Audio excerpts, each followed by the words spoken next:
when are you going to stop punishing local state students with tuition hikes, or out-of-state students who are no longer going to afford to stay here, and continue to throw money in Dubai that's not affecting the students who are currently here now? That's what he's asking. He's asking, what are you going to do for him? Because you obviously, we're going to throw money there, we're going to throw money there, it's only been around for a year and a half. Well, you know what, some of these kids have only been around for a year and a half. So we're going to give up on them this quickly by taking away, by increasing their tuition? I guess my feeling is that we're trying not to give up on anyone. We have Come on, answer the question. We have programs from around that are around the world at this point, not just Dubai. If you wish a university, here's the point. If you wish a university that pulls in and does East Lansing only, that's a policy position that you can advocate. That's a distinctly different question that we're asking. We're saying that Michigan State University provides a public land-grant university to residents of Michigan and residents of the United States. Now, they're the ones who are not going to be able to afford to come here while you continue to lose money in an endeavor that does not directly affect these people. And if we're talking about people, to go back to your first point, and about the loss of jobs in Michigan, shouldn't we, as a university, stand up against the state and what they're doing and say, you know what, we're going to try to keep students here. No, keep jobs. Keep jobs. I mean both, but you have to do both. I'm saying, what role does the university have right now? Right. The role of the university right now is to educate people. But you're going to boot them out, and we're just going to, that's fine. It's fine that they're not going to be able to come here next year, after a year and a half. Effectively lowering the amount of people and the jobs in Michigan itself by increasing the cost of us to live here. I personally am going to have to go back to California, and that's one less person who's going to go here because it's too expensive. We can't afford it, so it has to be alternate means. I respect your opinion. I guess I do differ in the sense that the only way to be. So how many terms do they have to have? We're the only pretty people here. The only way that we're going to succeed in Michigan is if we have the international acumen to compete around the world. And the only way I know how to do that is to go where the action is. So someone from a city in Michigan is going to come here because of our international standing?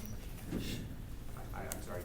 So someone from a town in Michigan is going to come here for the international standing? That's the concern, is how we look internationally and not how we look, locally within the state as an opportunity for students within the state to get an education. Our concern is now with an image. My concern with my daughter is that she has an education that prepares her to compete internationally. If that means an experience in Croatia, or if it means an experience God knows where that helps, I'm for that. That's great, but I still don't think you're asking the question, because the thing is that our people here, if they can't get education, are going to be able to compete internationally. If he can't stay here, is he going to be able to compete internationally? I'm a PhD student expecting my first child in February. Guess what? Perfect. If I lose it, I'm gone. Perfect. I'm gone. Thanks. You've hit the nub of it, though. No, I don't. Yes, you have. You've hit the nub of this thing. The issue that, at least as I see it, is on one hand we have all of us that are saying, look, we're stressed to hell in Michigan in terms of our expenses and what we can afford.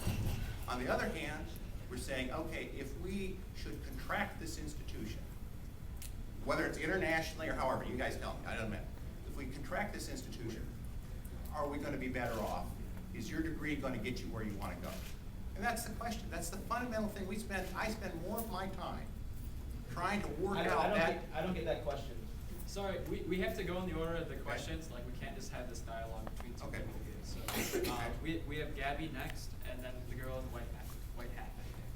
Well, I'm going to urge you to answer the question that's been asked a couple times. Maybe if we ask it in terms of semesters, of years, how long is it going to take for us to keep spending, throwing all this money into Dubai? I think this is what we're trying to ask. We want how many terms of failure, how many terms of low enrollment, of not fulfilling enrollment is going to take? That's the first question. Okay. And my honest answer to that is that Dubai is something that's being monitored. To my knowledge, there is not a fixed point where one says go or don't go. This is something that we're obviously watching carefully. Obviously, the economic circumstances there are difficult, but I don't know that there is a terminal decision date that has been discussed either in my presence